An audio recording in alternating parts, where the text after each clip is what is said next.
बिहार के मुख्यमंत्री नीतीश कुमार क्या कहीं से कंट्रोल हो रहे हैं या कुछ ऐसी चीज़ें उनके साथ घटित हो रही हैं जिससे बहुत ही बड़ी बातों को वो दरकिनार करते हुए दिखाई पड़ रहे हैं। क्या लालू यादव को नीतीश कुमार ने जन्मदिन की बधाई दी, वो दिन बीत गया 11 जून का, आज 12 जून है।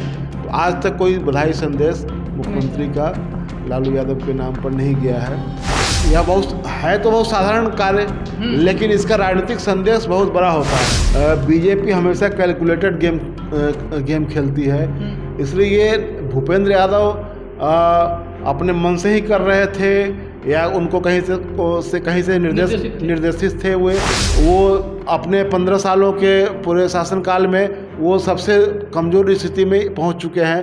तो अब वो बीजेपी के ही रहम पर हैं, ये बात तय है।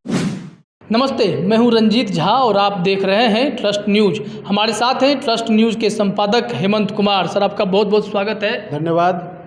चर्चा नीतीश कुमार को लेकर, बिहार के मुख्यमंत्री नीतीश कुमार क्या कहीं से कंट्रोल हो रहे हैं या कुछ ऐसी चीज़ें उनके साथ घटित हो रही हैं जिससे बहुत ही बड़ी बातों को वो दरकिनार करते हुए दिखाई पड़ रहे हैं। दरअसल राजद सुप्रीमो लालू प्रसाद यादव का जन्मदिन था और तमाम लोगों ने बधाइयाँ दी। नीतीश कुमार का बधाई संदेश भी नहीं आया, न ही कोई ऐसी खबर आई है कि नीतीश कुमार ने लालू प्रसाद यादव को फ़ोन किया हो या फिर कोई इस तरह से भी कोई संदेश पहुंचा हो। ऐसा कुछ नहीं हुआ। नीतीश कुमार परहेज क्यों कर रहे हैं? ये वही नीतीश कुमार हैं जो हाल के दिनों में जब इफ्तार पार्टी का आयोजन हुआ था तो फिर तेजस्वी यादव को छोड़ने के लिए खुद पैदल उनके गाड़ी तक आ गए थे।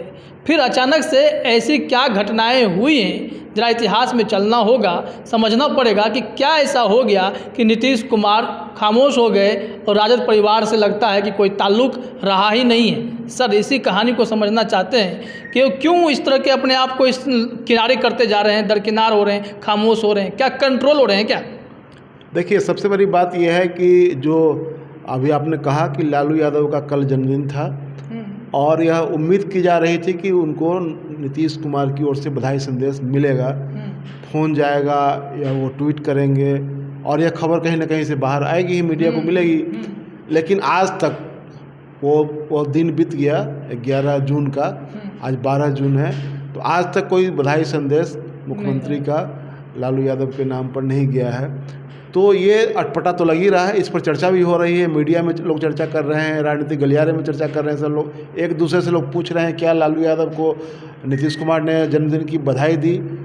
तो ये जो आप कह रहे हैं कि नीतीश कुमार कहीं से क्या फिर से कंट्रोल हो रहे हैं या डर गए हैं, तो मुझे ये लग रहा है कि अभी जो दावते इफ्तार में जो नज़दीकियाँ दिखी, राबरी आवास पर जो दावत दिया गया था इफ्तार का, उस दौरान जो नज़दीकी दिखी थी, उसके बाद मुख्यमंत्री के यहाँ जो दावत इफ्तार हुआ उसमें तेजस्वी गए, तेज प्रताप गए थे।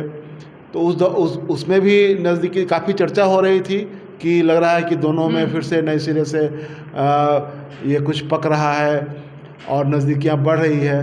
तो वो सब देखते हुए ये लग रहा था कि आगे कुछ बात बनेगी। यहाँ तक कि आपको जब याद होगा कि जब 20 तारीख को छापामारी हुई थी लालू राबरिया के ठिकानों पर, यहाँ पटना में दोनों के ये का जो आवास है वहाँ पर, तो उस छापेमारी के बाद भी नीतीश कुमार कई दिनों तक चुप रहे थे। मुझे लगता है कि शायद दूसरे या तीसरे दिन उन्होंने मीडिया के से जब पूछा गया, मीडिया ने उनसे पूछा, तो उन्होंने कहा था कि जो करवाया है वही जवाब देगा, वो चाहे वही बताएगा। तो उन्होंने एक तरह से, तो इससे हम लोगों को भी ये लग रहा था कि शायद वो नाराज़ हैं, इस बात से अपनी नाराज़गी जता रहे हैं। लेकिन ये जन्मदिन पर बधाई न मिलना ये अपने आप में चौंकाने वाली बात है। यह बहुत साधारण कार्य, लेकिन इसका राजनीतिक संदेश बहुत बड़ा होता है। जी, अगर इसी में राजनीतिक संदेश की ही बात हम लोग छेड़ने वाले हैं, क्योंकि कहानी वहीं कहीं ना कहीं जुड़ी हुई है कि उस दिन देखा गया उसके आसपास में कई ऐसे घटनाएं हुई जो राजनीतिक घटनाएं थी, जिसके बाद नीतीश कुमार थोड़े थोड़े बदलने लगे। एक तो CBI रेड से एक संदेश गया, क्या नीतीश कुमार को ही यह मैसेज था कि अभी आप जहां नज़दीकियां बढ़ा रहे हैं, हम वहां पर एक ब्रेक लगाने के लिए ये काम कर रहे हैं और आगे भी इसके साइड इफ़ेक्ट हो सकते हैं अगर आप नज़दीकियां बढ़ाते हैं। बिल्कुल, 2017 को आप अगर याद करेंगे तो उस दौरान भी छापेमारी हुई थी और उसके बाद ये जब ये बातें चर्चा में आने लगी थी तो ये मुख्यमंत्री ने कहा था कि तेजस्वी यादव को सफाई देनी चाहिए कि क्या है, क्यों ऐसा हो रहा है। तो वो एक उस समय इसको एक कारण के रूप में नीतीश कुमार ने गिनवाया था कि अब उनके साथ आगे काम करना मुश्किल हो गया हुआ है। तो उस दौर का जो ये था सीबीआई का केस, उसके बाद छापेमारी, ये तमाम चीज़ें जो थी, तो उसको जोड़ करके अभी भी देखा जा रहा है कि यह जो क्योंकि ये छापामारी किसी को भी ये बात हजम नहीं हो पा रही थी कि आखिरकार अचानक ही छापेमारी की नौबत क्यों आ गई। मामला तो पुराना है, अब पुराना केस भी है, तो अगर आपके पास कुछ एक्स्ट्रा एविडेंस आता है तो उस केस में वो इनकॉर्पोरेट होता है, उस केस में जुड़ जाता है। लेकिन उसको अलग से फिर से छापेमारी करना, फिर से केस बनाना, ये बात समझ में बात नहीं आ रही थी।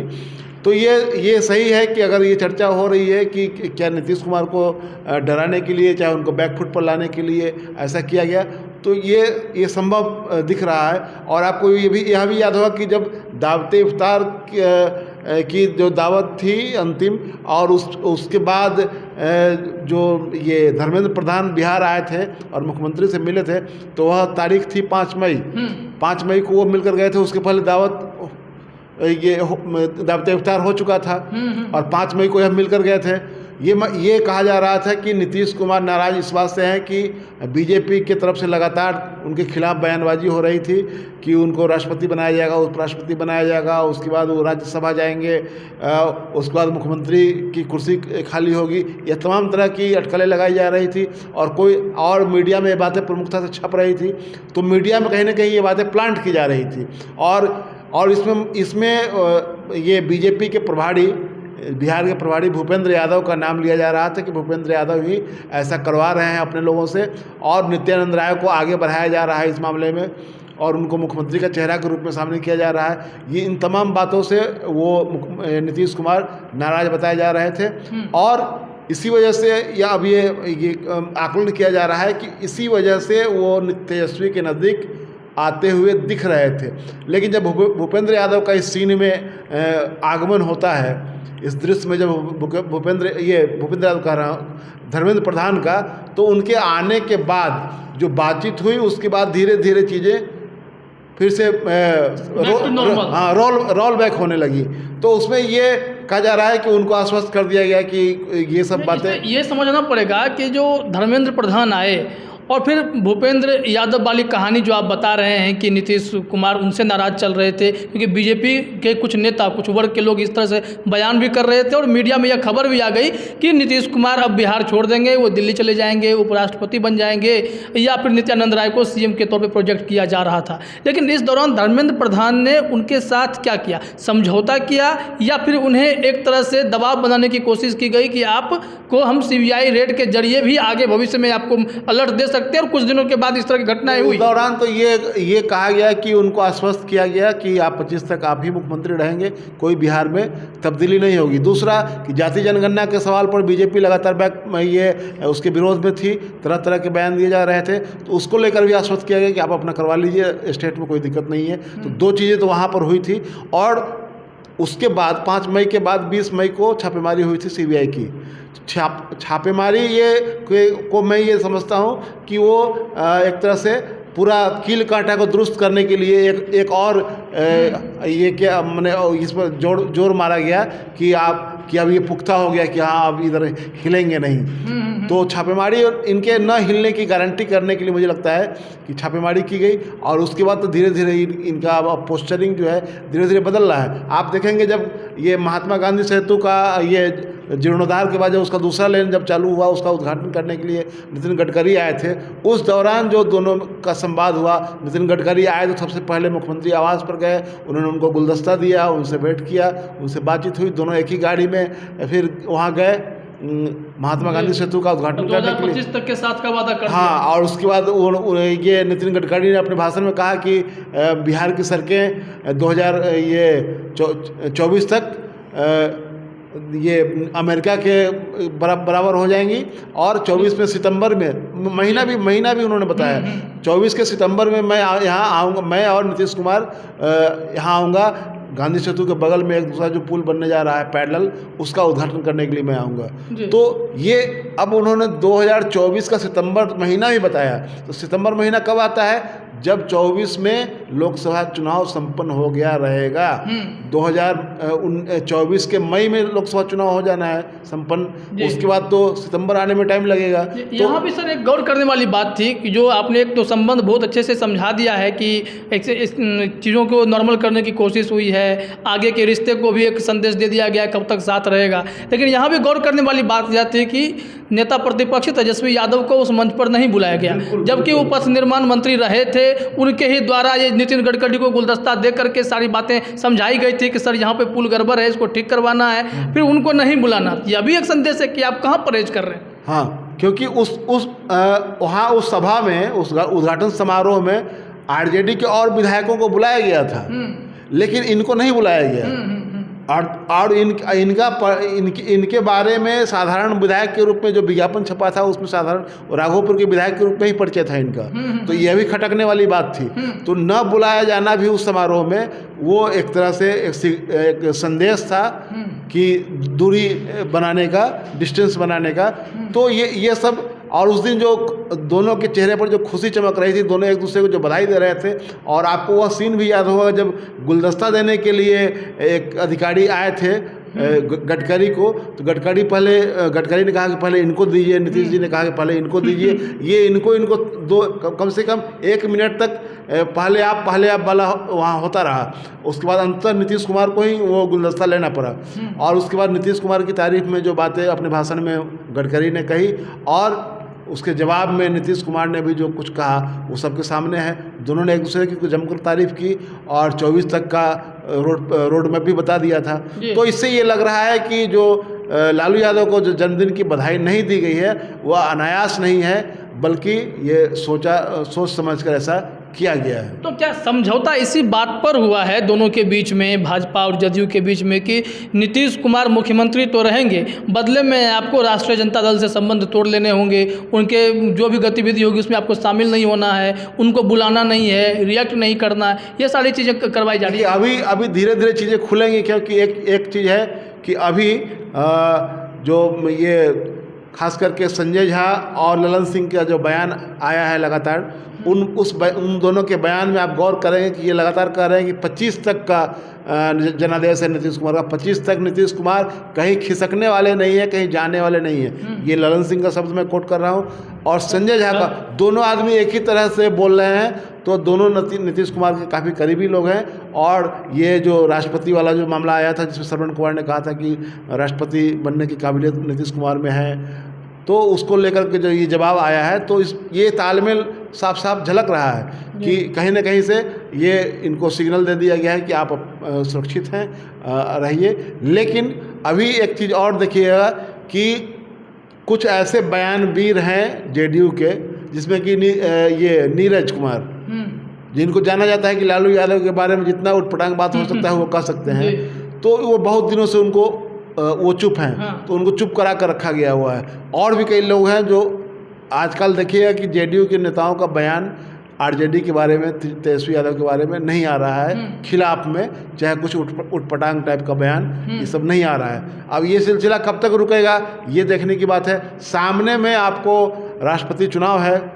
जुलाई महीने में, तो राष्ट्रपति चुनाव है, उसके अभी किसी का उम्मीदवार घोषित नहीं हुआ है, न एनडीए का हुआ है, न महागठबंधन ये यूपीए का हुआ है, दोनों का होना है। अब यूपीए की ओर से कहा जा रहा है कि इस बार यूपीए की ओर से कांग्रेस पहलकदमी नहीं करेगी, बल्कि केसीआर जो तेलंगाना के चीफ मिनिस्टर हैं, उनकी ओर से, वो पहले भी सक्रिय थे और तेजस्वी यादव से उनकी मुलाकात हुई थी, कई नेताओं से उन्होंने मुलाकात की है हाल के दिनों में। तो वो उनका मिलना जुलना कार्यक्रम अभी मुझे जानकारी है कि शायद वह अगले सप्ताह बिहार के दौरे पर आएंगे और नीतीश कुमार से मिलेंगे। और नीतीश कुमार राष्ट्रपति चुनाव में पलटने के लिए जाने जाते हैं। पिछले 2 चुनावों में उन्होंने पलट कर दिखा दिया है। प्रणब मुखर्जी का जब चुनाव हुआ था 2012 में, उस समय वो एनडीए में रहते हुए उन्होंने यूपीए के उम्मीदवार का साथ दिया था, और 2017 में ये महागठबंधन में थे, यानी कि यूपीए में थे। तो उस दौरान इन्होंने महागठबंधन और यूपीए के खिलाफ एनडीए के उम्मीदवार का साथ दिया था। तो राष्ट्रपति चुनाव इनके राजनीतिक जीवन में बड़ा टर्निंग पॉइंट रहता है। ये देखना पड़ेगा कि राष्ट्रपति चुनाव में ये क्या करते हैं, तब जाकर के बात और स्पष्ट होगी कि हाँ ये कहाँ जा रहे हैं, सचमुच ये डर गए हैं, सचमुच कहीं से कंट्रोल हो रहे हैं, या चुप्पी साध कर बैठे हुए हैं। बीच में कुछ ऐसी गतिविधि हो रही थी जिसको लेकर के नीतीश कुमार शायद अलर्ट थे और उन्हें लग रहा था कि भाजपा साजिश कर रही है, तो इन्होंने नज़दीकियाँ उधर बढ़ानी शुरू की थी। मुझे याद आ रहा है वो दिन जब कुछ राजद के विधायकों को तोड़ करके जदयू में एंट्री कराई जा रही थी या भाजपा में लोग जा रहे थे, तो उस वक्त भूपेंद्र यादव को लेकर के ललन सिंह ने एक बयान दिया था कि भूपेंद्र यादव चाहे तो कल राष्ट्रीय जनता दल का विलय जो है जदयू या भाजपा में करा दें। तो भूपेंद्र यादव क्या इसी तोड़ फोड़ के लिए जाने जाते रहते थे जिसे नीतीश कुमार नापसंद कर रहे थे? देखिए, ये मुझे लगता है कि बीजेपी हमेशा कैलकुलेटेड गेम खेलती है, इसलिए ये भूपेंद्र यादव अपने मन से ही कर रहे थे या उनको कहीं से निर्देशित थे हुए। तो ये जानने का विषय उतना नहीं है, लेकिन इतना तय है कि बीजेपी हमेशा बहुत तौल करके कुछ काम करती है। तो इस मामले में ये देखा जा रहा था कि नीतीश कुमार क्योंकि इस बार सबसे कमज़ोर स्थिति में हैं, उनके पास मात्र 45 विधायक हैं, तो वो अपने 15 सालों के पूरे शासनकाल में वो सबसे कमज़ोर स्थिति में पहुंच चुके हैं। तो अब वो बीजेपी के ही रहम पर हैं, ये बात तय है। बीजेपी की मजबूरी है कि बीजेपी उनको छोड़ करके अब कहीं जाने की स्थिति में नहीं है, अकेले सरकार नहीं बना सकती है। लेकिन उसकी आकांक्षा ये है कि उसका अपना मुख्यमंत्री हो, सरकार का नेतृत्व उसके हाथ में हो। अभी तो भले ही नीतीश कुमार कमज़ोर हैं, लेकिन मुख्यमंत्री तो वही है। नीतीश सरकार, हाँ, नीतीश सरकार का नाम नीतीश सरकार ही है और निर्णय उन्हीं को लेना होता है।